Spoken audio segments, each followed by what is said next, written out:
Silav rojbaş var baş hevan noçen nuçe hene de derbar Rojavay Kurdistanê şarê li hember İranê de çend nuçe hene mecbura amade kirine dixwazim pêşkêş bikim. Beriya wî dixwazim emîn bim hevan no ji Bakurê Kurdistanê ji Tirkiye hûn dikarin me temaşe bikin yan na. Hevalên ji Bakur ji Tirkiye, bajarên Stenbol, Ankara, İzmir, bajarên din ê Bakurê Kurdistanê li me temaşe dikin ji kerema xwe re îşaret bidin me ji ber ku meseleyekî teknîkî heye ez nikarim bibînim ki ji kudirê li me temaşe dike. Eger hûn agahî bidin me kêfxweş dibim. Ez li benda bersivê we me. Di vê naberê de ez heman nûçiyan pêşkêş bikim. Niha nûçeyek lezgîn e. Ev biryarnameyekê ji aliyê Tayyip Erdogan de hate îmzêkirin. Ev biryarname rê dide Amerîka û İsraîlê bikaribe çekê xwe di ser Tirkiye re derbas bike li hember İranê bikar bîne. Ev biryareke nû ye ji ber ku Tirkiye heta niha çi beyan dikir li hember İranê em nakevin nava pozisyona şer, em alî nagirin, tiştekî xeter e, cîranê me ye, sibê du sibê Amerîka nelvê derê ji xwe li hember İsraîlê pozisyona me kevşe ye. Bi tu awayî em destûr nadin ku rêveberiya îro ya li Tehranê hilweşe. Yani rejîma İranê divê hilneweşe. Ve ya pozisyona Tirkiye bû. Anha bi vê biryarê re gelo bi vê biryarê re gelo Tirkiye biryara xwe yani pozisyona xwe guherand. Gelo Tirkiye hate îqna kirin ku rejîma îro ya li İranê sedî sed hildiweşe. Tirkiye êdî emîn bû lewma êdî rê dide Amerîka û İsraîlê ji bo bikaribe çek û sîlehê xwe di ser Tirkiye re derbas bike. Ev biryareke nû ye ez ê cih bidim detayan anha. Hevalên me ji Bakurê Kurdistanê ez bawer dikim li me temaşe dikin bi qasî ku mesaja tune ne wisa pir baş e. Ji ber ku hin tirsên me çêbûn, me hin tişt dîtin yani îşaret hebûn ku ji Bakurê Kurdistanê Tirkiye hevan nikarin li me temaşe bikin. Eger hûn bibêjin temam e Mêrdîn süper temam e. Wextê ku ji Mêrdînê hevalê me karibin li me temaşe bikin wê demê ji her derê dikarin. Hevan ev agahiya ku niha me girtiye Tirkiye destûr da Amerîka û İsraîlê ku çek û silahê xwe yên li hember İranê bikartîne di ser Tirkiye re derbas bike. Ev îşaretê wê yekê ku Tirkiye dî dikare daxilê nava şer jî bibe. Tirkiye dî garantî girtiye ku rejîm hildiweşe. Yani evaya qenaeta me ye. Niha ev T24 de hate weşandin ev nûçe. Êdî nana ji xwe me biryarname jî dît ew fermana ku Tayyip Erdogan îmzê kiriye fotoğrafê wî jî heye her tişt temam e. Yani ev nûçeyekî piştrast di demekî de ku êrişên Amerîka û İsraîlê yên li hember İranê berdewam dikin fermanekî serokatiya Tirkiye Tayyip Erdogan hate weşandin ku ew jî rê dide derbasbûna alav çek û silahên eskerî di navbera welatên biyanî de bi rêya Tirkiye. Elbet navê İsraîl û Amerîkayê nayê bikaranîn lê divê welatên biyanî dikarin çek û silahên xwe transit di ser Tirkiye re derbas bikin. Dema biryarê bû sedema nîqaşî. Dema biryarê çi ye? Di vê demê de ku şer û pevçûn heye tam jî cîranê Tirkiye ye. Biryara krîtîk ya Tayyip Erdogan divê destûr ji bo derbasbûna alav çek û silahên eskerî yên aydê welatên biyanî wisa ye li gorî biryarname. Êrişên Amerîka û İsraîlê ku di 28 Sibatê de li hemer İranê hatin destpêkirin ketin roja xwe ya 18 biryarek ku di rojnameya fermî ya Tirk de hate weşandin gelek bala xelkê dikişîne. Bala welatên navnetî wî jî dikişîne. Di rêziknameya ku ji aliyê Serokkomarê Tirkiye Recep Tayyip Erdogan ve hate îmzêkirin derbasbûna alavên leşkerî yên welatên biyanî bi rêya Tirkiye hat qebûl kirin. Yani êdî bu kanûn. Ev rê ji bo şandinê leşkerî bi rêya Tirkiye yani li gorî biryarê veguhestin ji nû ve hindardekirina alavên eskerî, çek, cebilxane, perçeyên yedek, teqemeniyên eskerî, teknolojiyên tekildarê bi rêya axa gümrükî a Tirkiye wana êdî hemû mümkün e. Niha pirsa ku mirov di vê derê de dikare bipirse pirsa me ya destpêkê ye gelo çima Tirkiye heta niha ev îmze nekiribû Tirkiye ne îmze kir. Gelo zexta Amerîkayê bû İsraîlê di berdêla vê biryarê de çi da Tirkiye û garantiya Tirkiye çi ye? Hûn zanin Tirkiye ji ber gelek sebeban naxwaze li hember Îranê bikeve nava pozisyona şer, yek ji wan sebeban eger rejima îro ya li Îranê hilweşe, dîsa de facto rewşa Kurdan derdikeve holê, xweseriya Kurdan çê dibe, şer dibe şerê Kurd û rejimê jî. Wê demê Kurd ji xwe weke şeş partî bûne yek, platformekî wan heye, hevpeymaniyekê Kurdan heye. Tirsa Tirkiye ew e ku Kurd di wê derê de bibin hêz û quwet û piştgiriya xwe ji qeda navnetewî bigrin. Lê ev pozisyona Tirkiye, ev pozisyona ku ana Tirkiye ketiye navê, destê Kurdan qes dike. Çima? Çünkü Kurdan pozisyona xwe wê demê tê wê manî ku Kurdan pozisyona xwe ji Tirkiye re hiştiye. Kurdan hevkariya bi Amerîka û İsraîlê re bi temamî red nekiribe jî taloq kir. Yani başvada. Çima? Garantiya hilweşînê tune be, garantiya hilweşîna rejimê tune be, Kurd nikarin bikevin nava şer. Şerê bejayî, yani ji hemdê Kurdan dere. Kurd perperîşan dibin. Coğrafya Îranê gelek mezin e, berfireh e û ew qasa hêz û quwet hene di dünyayê de. Çima Kurd di bejayî de werin bikaranîn. Pozisyona Kurdan ne xirab e, tamam, lê ji aliyê siyasî ve jî em nikarin tiştekî ji bi dest bixin. Yani em di zorê de ne. Tu hem nekevî nava şer û hem jî destkeftiyekî bixwazî, ew zehmet e. Êdî em çawa dibe em nizanin. Yani şîrovekirina rewşa me a Rojhilatê Kurdistanê pir zehmet e hevan da. Tu bikevî nava şer bi şiklekî ye, zerarên pir cidî dibînî. Tu nekevî nava şer jî, wê demê tu hin firsend ji dest didî. Yani şîrovekirin zehmet e. Tu nikarî ji Kurdan re bibêjî îllah divê tu bi İsraîlê re bibî hevkar. İllah tu kêleka Amerîkayê jî bîrî. Zehmet e, nikarî. Tecrübe rojava heye. Di nîvê re de em têne hîştin. Tamam. Qet nekevî navê wê çawa be? Wê demê tiştekî jî bi dest naxî.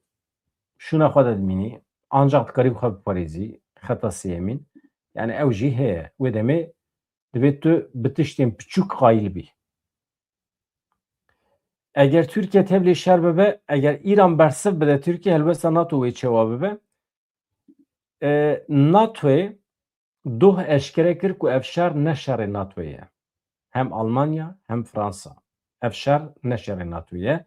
Şerê İsraîl û Amerîkayê ye. Hûn zanin İsraîl ne endama NATOyê ye.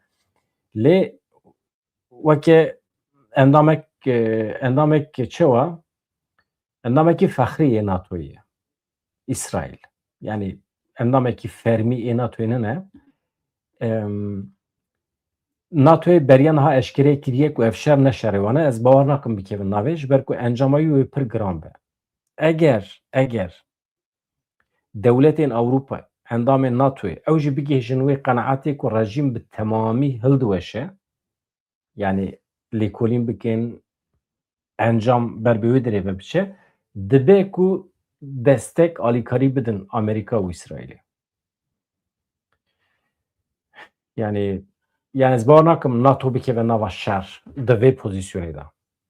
Anha İran êrişê baregehên Amerîkayê dike. Amerîka hêza yekem ya NATOyê ye. Çima wê demê NATO nakive nava hereketê?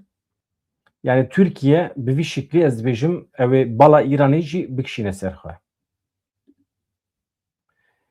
Ji bo me Kurda eger İran li hember Tirkiye, eger çend füzeyan bavêje Tirkiye û İran bikevin nava şer, veya ji bo menfaetê Kurdan e. Dibe em dest nedine. Bila her du hêzên dewletên dagirkerên Kurdan dikarin nava xwe de şer bikin veya tiştê ku em jê wenda bikin tune ye. Menfaetê me tê de heye. Her çend meseleyekî ne etik be jî, lê menfaetê me tê de heye. Ne, ya em Kurd pir ecêb in. Mesela em dibêjin menfaetê me di şer de heye, di şerê İran û Tirkiyeyê de, şerekî muhtemel ê navbera Tirkiye û İranê de. Mesela wê derê de hinekî wisa em çi dikin? Exlaqê me dikive dewrê. Em eqwasa saf in. Em însanê pir pak in. Em dibêjin ya gelo çiqas etîk e, çiqas exlaqî ye, em dibêjin منفعت ما دشارده هي حال بکی وان هر دولتان مالا ما خراب کردی 3 سالن اما که نتوجه ولی هاتن راه کردن هم پریشان بونه لی دیسا جی هستن ما اخلاقی هم خود پیش yani دیسا جی بروان da ام تک دچن شر ایران و ترکیه دست ببی که el berdiçe dîsa Rojhilatê Kurdistanê Urmiyeyê û dîsa Heqariyê heta Amedê dîsa Bakurê Kurdistanê ye. Yani weke coğrafya dîsa em di navnî wan de diçin. Problem ew e jî. Piştî êrişan li nêzîkî balyozxaneyê Amerîkayê ya li Bexdayê şewat derket, ev jî nûçiya vê êvarê ye hevano. Li nêzîkî balyozxaneyê Amerîkayê ya li Bexdayê piştî êrişekê bi drona kamîkaze agir derket, balyozxaneyê Amerîkayê ya li Bexdayê bi 3 dronan bû hedef. Pergala parastina esmanî ya balyozxaneyê 2 dron li hewayê îmha kirin, lêbelê drona sêyemîn li duwarê balyozxanê ket. Piştî êrişê li derdora balyozxaneyê şewat derket, rayedarên Iraqê heta niha li ser mijarê tu daxuyanî nedane. Piştî şerê İran, Amerîka û İsraîlê balyozxaneyê Amerîkayê ya li Bexdayê bi berdewam bi mûşek û dronan dibe hedef.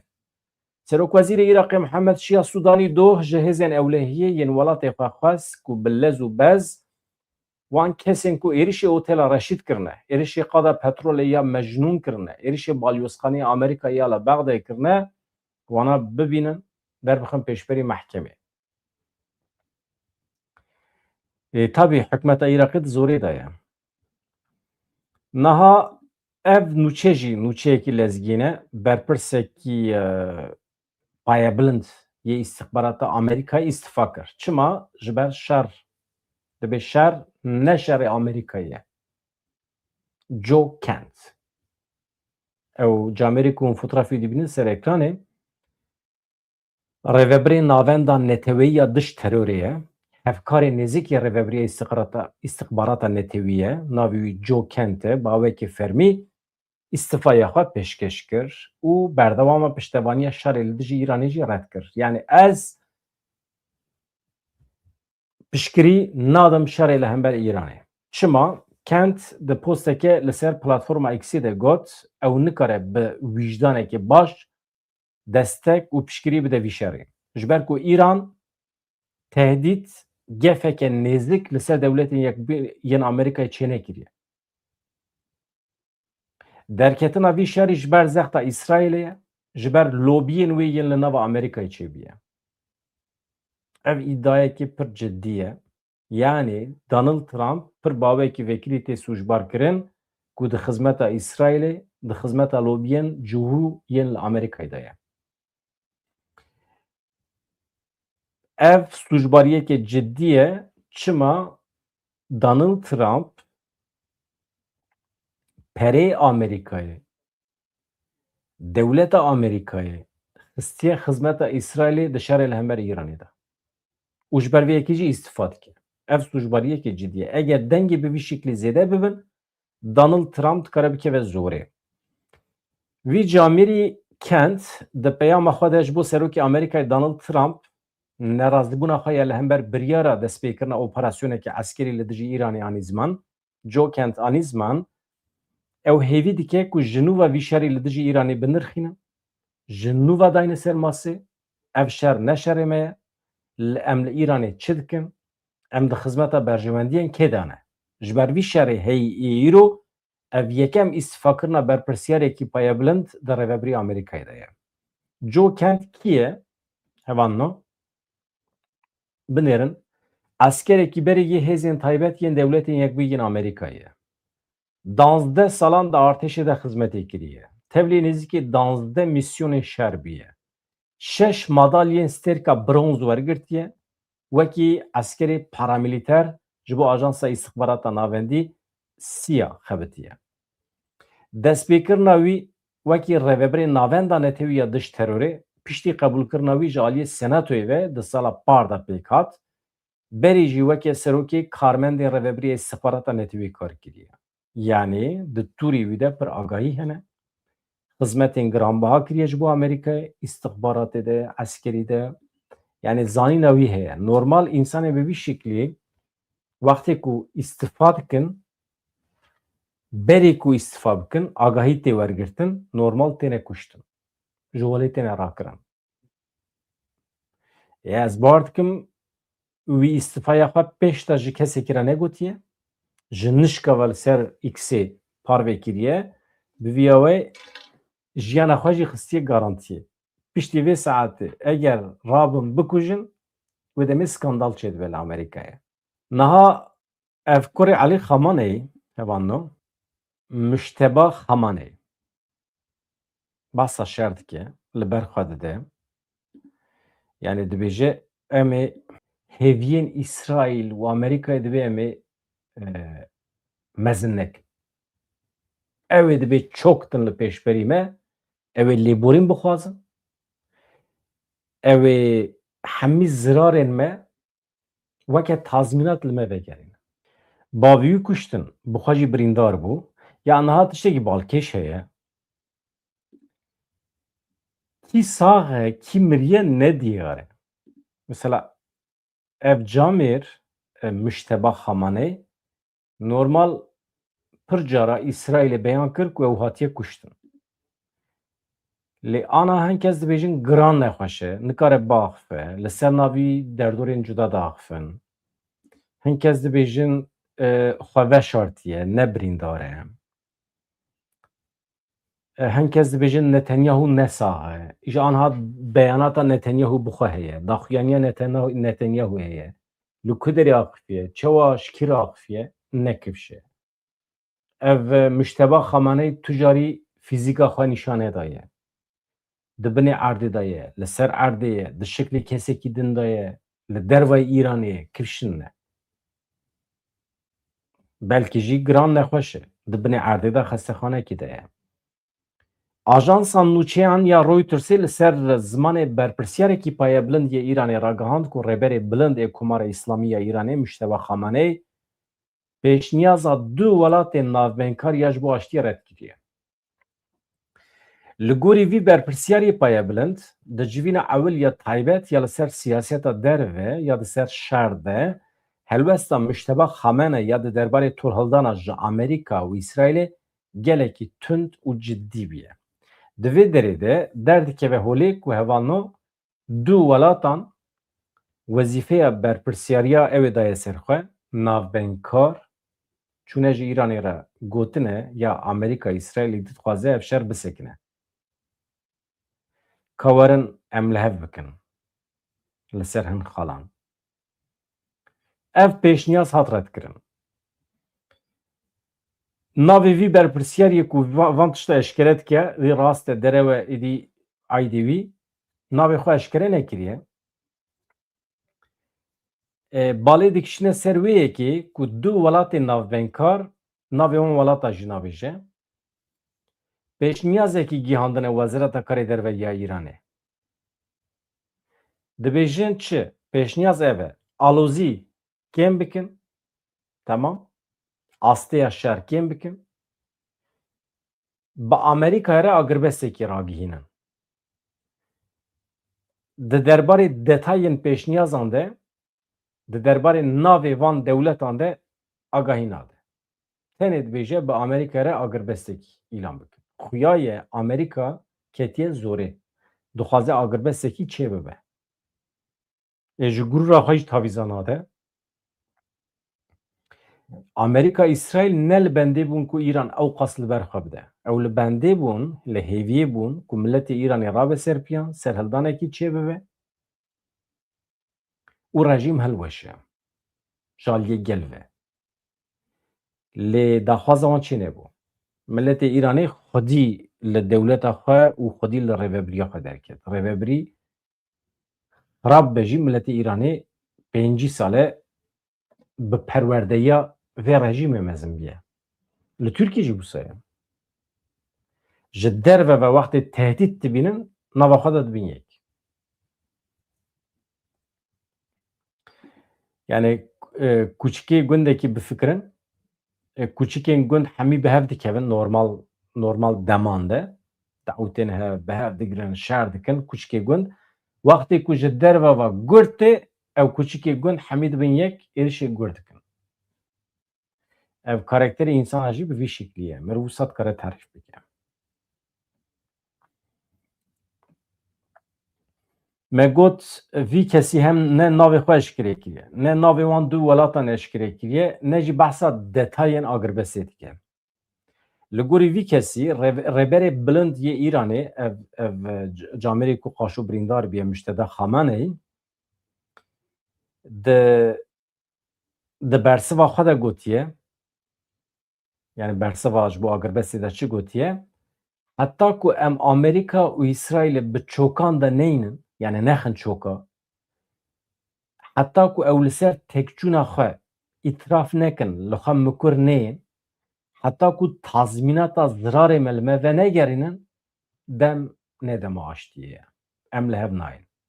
Li Îranê biryara dawî a hemû mijarên di derbarê dewletê de di destê vî kesî de ye. Yani rêberê bilind yê olî êdî kî dibe bila bibe di destî wî de ye.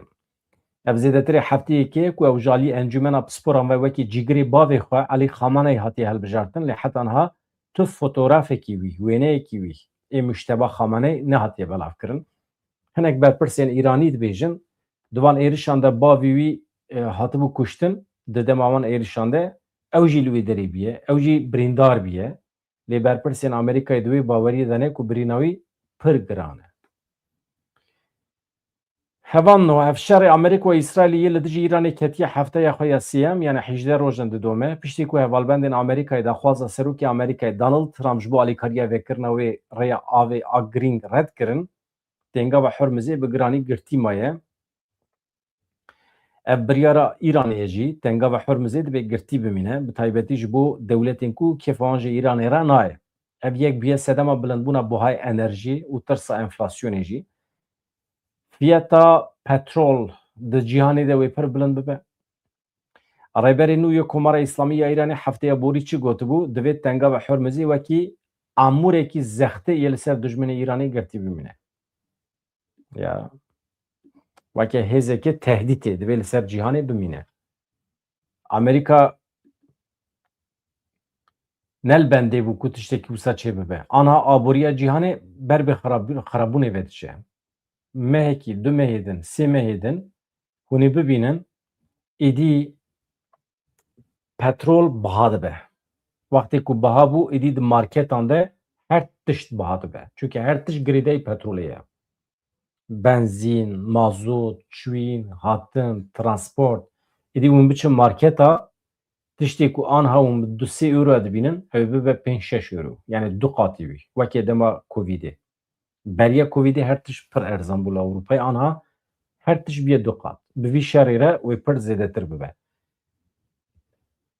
Yani biryara Donald Trump zerarê daye temamê cîhanê. Biryara Donald Trump eger bikaribe rejima Îranê hilweşîne, fayda wî ji Kurdan re çê dibe, ji milletên herêmê re çê dibe, baş e. Dîsa mesele etîk dikeve dewrê. Gelo rast e ku ew qas dünya elem zerarê bibîne ji ber meseleyên aborî, lê Kurd faydeyeke siyasî bibînin. Wala ez dibêjim nexeme. Yani ya me be dibêjim nexeme ji ber ku em wextê ku perîşan dibin, wextê ku gaza kîmyewî li hemer me tê bikaranîn, di vê naverê de Helepçe dûh bû, yani salvegera komkujiya Helepçe. Wextê ku êrişê Şengalê kirin, meseleyên weke Helepçe tim tê serê me. Wextê ku dewleta Tirkiye êrişê Efrînê û Serêkaniyê kir, gazê kîmyewî bikaranî, heftê û du balafira ve êrişê me kir, dünya bêdeng bû. Yani her kesî ji xwe re sandwîçê xwe dixwar, her kesî çorba xwe vedixwar û kêfa xwe dinêrî û televizyonda jî bi kêf li me dinêrin. Ji ber vê yekê hinekî dünya zerar bibîne ku em jî faydeyekî siyasî bibînin, ya rastî yani pir zorê min naçe. Yani meseleyekî ne derveyê exlaqî ye dibêjim xeyr. Yani wan aliye de bila vîcdana we rehet be. Niha me gotibû kî saxa kî miriye nekevşe, niha ev kurê Elî Xameneî, Mujteba Xameneî bi qasî ku em dibîsin sax e. Lê Netanyahu saxeyan na. Ya li ser medya civakî ecayîb tiştên komîk hene. Niha dîmenên Netanyahu derketine qaşo saxiya wî nîşan dide, lê merû zane ku aqilê çêkirî çêbûye.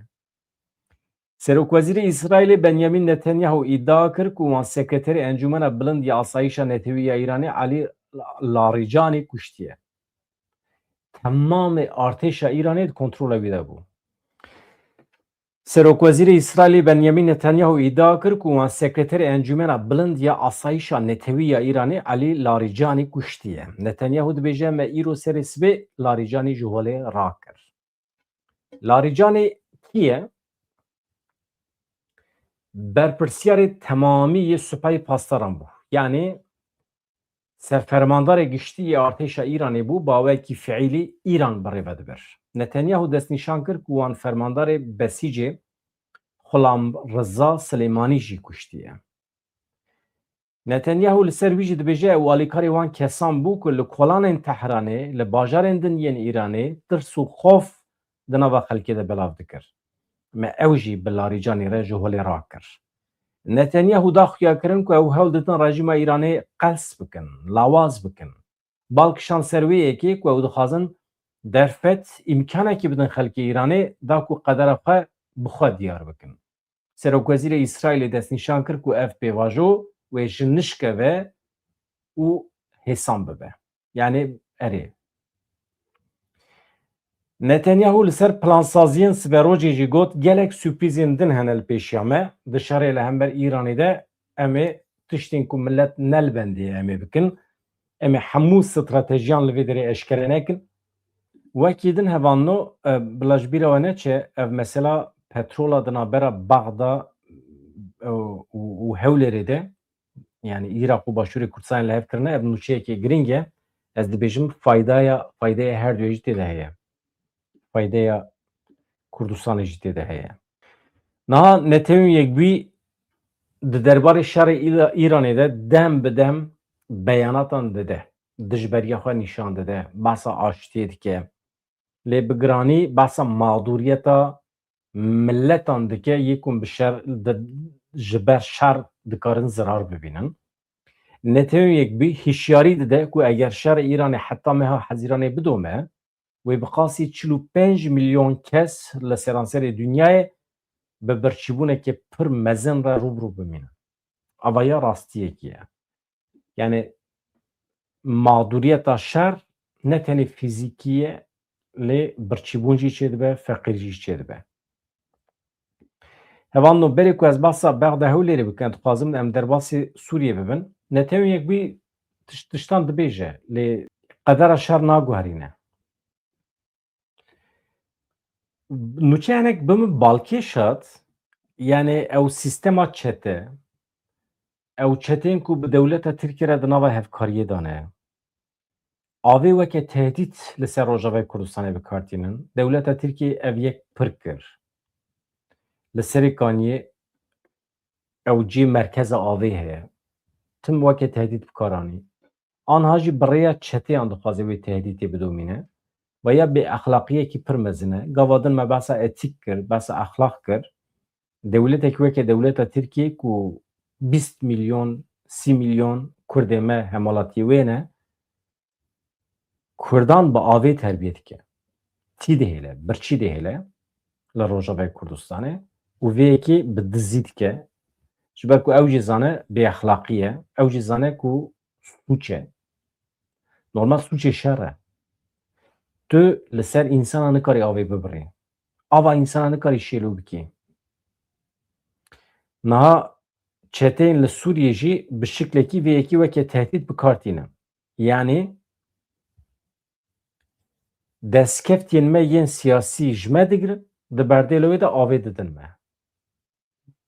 Pir şiklan dor li me hatiye tengkirin. Şandeyeke hikûmeta Sûriyê çû bajarê Hesekê. Soz da ku pirsgirêka avê ew meseleya depoya avê ya Elokê ya li navçeya Serêkaniyê çareser bike. Ev nêzîkî 7 salin ew wêstgeh dibin kontrola komên çekdar de ye. Ji ber vê yekê zêdetirî milyonekî kes li bajêr li gundewaran ji avê bêparin. Ne tenê ava vexwarinê, ava ji bo zeviyan, ji bo heywanan jî gelekî kêm e. Rêveberê Daireya Plansaziyê ya Wezareta Enerjiya Sûriye Xalit Xazî dibêje د دربارê wê depoyê yani wêsgeha Elokê de em li gel hevkarên xwe yê navnetewî li cem xaça sor li cem UNICEFê dixebitin da ku em wêyekê ji nû ve temîr bikin, di ber çavara derbas bikin, nûjem bikin. Yani ew cî çavkaniya avê. û em dixwazin bixin xizmeta miletê Hesekê. Em niha li Hesekê ne, em soz didin ji vê derê, di rojên pêş me de em ê bigihîjin wê westgehê yani westgeh ew cî av lê kom dibe navê wî çi ye bi Tirkî yan jî bi Erebî nizanim. Pirsgirêka avê dibe em soz didin em dikarin çareser bikin. Rêveberiya Xweser ji ber qutbûna ava wêsgeha Elokê beriya niha li alternatîfan geriya bû. Yek ji wan rêyên cuda ji ber ku rê hatibû yani av dewleta Tirkiye av birî. Anîn bîr kolan yani kolana bîran li navçeya Hemeyê li Bakur Rojavayê Hesekê. Hevseroka Rêveberiya ava Hesekê Sozdar Ehmed got plana alternatîf ew bû em çavkaniyekê din ji bo ava vexwarinê dabîn bikin peyda bikin. Me xebat meşand ew cih li nava bajêr yan jî nêzîkî bajêr be me bîr kola me pêşî ceriband ka ava vexwarinê yan na. Ka em pê dimirin yan na. Di dawiyê de me li navçeya Hemê me bîrekî kola piştî analîzan derkete holê ku ava ji wê derê tê derxistin avekî pak e. Yani însan dikarin vexwin. Lewma me biryar da em weke wê bîrê bi qasê pêncî bîrê din jî bikolên. Di saetekî de bi qasî 600 metrekûb av jê derdikeve em jê fayde dibînin. Lê têrê nake. Xelkê Hesekê dibêje ew ji soz û peymanên dubare yên hikûmeta nû bi guman in. Berpirsên şaredariyan jî beyan dikin ku tevê civînên pir caran hatine kirin heta niha di navbera Nûreddîn Ehmed waliyê Hesekê, di navbera nûnerên UNICEFê hikûmeta veguhêzde ji bo xistina kar ya vê wêsgeha Elokê heta niha tu çareserî çê nebiye. Yani ne cara yekeme li hev dicivin. Beriya niha çê biye lê çareserî peyda nebiye.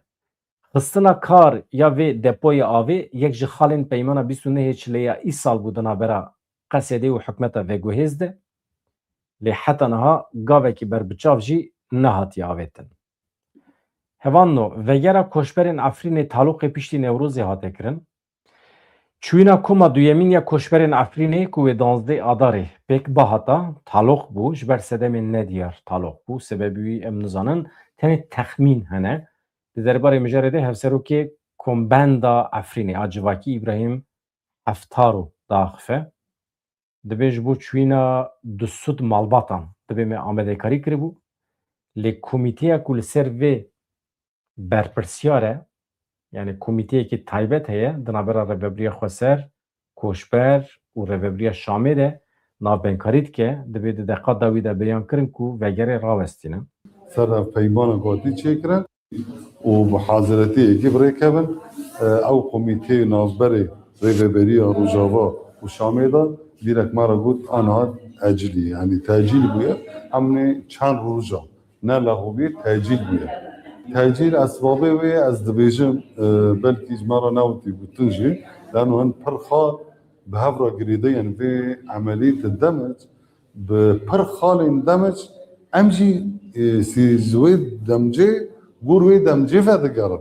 Em jî dimnî wê demcê de ne fa pir esbabin hene û esbabin ne mezinin tenê hatî tecîl kirin yani dibe got ev riya êm for ve bûye tedî şehadeta Salih Müslim Bavê welat esîrên got bên berdan yani hevna giştek hevde temam dikin got esbabin got bi wê tecîl kirin em li roj û di roj. Ji bo zaman tam got em me jî xwastin cedwalekî zemanî çê bibe mesela Siyamen Efrî Mehmûd Xelîl wisa jî got ku ka em sê roja rê kîlûdêrkî vekin ji Qamiş û Heyanî bi Efrî bi rastî em jî wê yekî yani wê yekî rabûn ber got gelê me hêdî medrese da vistana tedî sar û sermayê me jî xas wisa vê lê ema مخابن چی نبویه باش به باش امی وگرینن ما کربو هدف اون حیال نوروزه ام قال خوب گشتی در بازی عفرین بکن بلکه نوروزی نبودی نوروزی اما امی وگرن يعني هاف تدي ضايقو اتفاقيات نظري حد وآلية ضاهتي تشيكرن خالق جي وقارك وشبرن عفرين سريكانيم غريسبية يعني ضمني دستوري او ريكافتنك الرسمي فادقارن ضامن ايجو في ريكافتنا ضامن كري وقت يعني حركة جديد زاني فرنسا امريكا پشتی گو مثلا وگرین ضامنی ما وگر اكيد ريبيريو شامي وريبيريو روجاواي حد دو طرف لسر ريكافتني گو هفراتين مذاكره جي لسر اتفاقية حد دو طرفه ودقر يعني ضامن اولوية امني دا يعني هن ريبيريو خسر وك ريبيريو روجاواي هنجي حكومات شامي دمكي حد ضامن دايقو هم بعد كارن اتفاق نبني ثاني بسوريا حكومات سوريا راي دولات التركي تيدا جدقري فرنسا تيدا جدقري هناك فصيلان حيان هاد عفرين دانا اما كوماند عفرين بدهاجر مريسالا جري كري دبيغو ام فصيلان دركبن في قاعده تركا بينج قاعده تركا رسمي عفرين دان في قاعده دركبن يعني بر خال تبي عفريني بحيث صانب كجيرة درباز بين عفريني بدارين خب كافرين خب قالي خب يعني ماشي داخاز كري وعم ديزاجي داخاز دكان دبيقو ايقو فانا ببارزي زاروين عفرين كاچو قرتي عفرين هفده يعني هرمي خب ببارزن چي يالي سازيان دبين مثلا يكيش حمسج شامج ديرزوري وري ببي امن العام يعني ماشي داخاز كري بلا عفرين ضروري عفرين ببارزن بلكي بر سبب هنجي مسألة تأجيل يعني أبدا قطوبة جدانا و أي حلجي ببدن كارني Tamam. Hewlêr û Bexday li ser şandina petrolê gihîştin rêkeftinekî li hev kirin. Hevan mesele çi ye? Mesele aniha Îraq dî nikare bi rêya boryan petrola xwe îxraç bike, bişîne derva. Sebep şerê Îranê ye yan jî ji ber sebebê de ne. Heta niha bi tankeran di ser Ürdünê re dixwast bişîne derva lê mesrefî gelekî zêde ye nikare. Ji ber vê yekê ji Başûrê Kurdistanê xwest got werin em rêyekê bibînin boriyê te hazir hene. Ji Başûrê Kurdistanê derbasî Tirkiye dibe baş e derbasî Ceyhanê dibe em bi van boriya da bi qasî 300 barbîl petrol rojê em ê di wê derê re derbas bikin. Başûrê Kurdistanê xwe nêz nekir, qebûl nekir. Çima? Ji ber ku problemê wan bi Bexdayê re heye. Bexdayê re dibêje tu şertê xwe nayînîcî. Te heta niha meaşê me neşandine. Te memûrê me tî û birçî îştine. Tu para petrolê zêde ji xwe re digirî, perê petrolê nadî me. Çima fayda xwe ez bigînim te? û di ser da jî ew çeteyên ku tu meaşê wan didî, çeteyên girêda Îranê, tên kanên me ê petrolê didin ber bombeyan, zirar didin destkeftiyên me, menfaetên me. Çima ez rabûm fayda bigînim te? Ji ber vê yekê red kiribû. Yani hinekî xwe giran kiribûne em û bisa bibêjin baştir e û di dawiyê de li ser kîjan xalan li hev kirine em nizanin. Lê belê gihîştina rêkeftinekî ew baş e. Parlamentoya Iraqê Şerwan di berdanî pêşî eşkere kir ji her kesî re dibêje Başûrê Kurdistanê û Iraqê li ser hinartina petrolê yani îxraçkirina petrolê ya ji bo derva yani rêbaza wî gihîştine li hevkirinekî.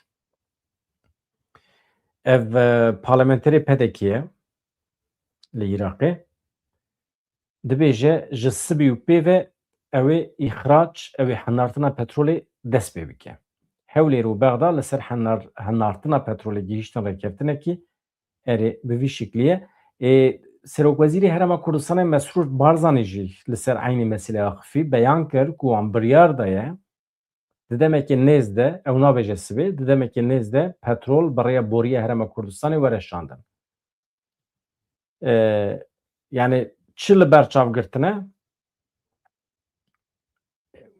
دبی وڵاتê me Başûrê Kurdistanê Îraq bi meseleyên pir mezin re rûbirûye. Em van pirsgirêkan li ber çavan digirin. Ji bo vê yekê jî em rabûn me berpirsyariya xwe di ber çavana derbas kir. Me erkê xwe anî ber çavê xwe. Ji bo derbaskirina vê rewşê, ji bo ku em vê meselê çareser bikin, milletê me Îraqê ê Başûr birçî nemîne. Ji ber ku encama wî pir giran e. Wextê ku tu nikaribî petrola xwe bifroşî, tu birçî dimînî. Me biryar da di demekî herê nêz de em rê bidin petrol di nava boriya Herêma Kurdistanê re derbasî ku derê bibe nabêje, lê em zanin ku derbasî Tirkiye dibe. Di ser Tirkiye re jî derbasî bazara cîhanê dibe. Ez hêvî dikim hûn baş bin. Ji kerema xwe re bibin abone, me ji bîr nekin. Ez zanim van rojên dawî de ez pir meşgûlim, piranî li derva me.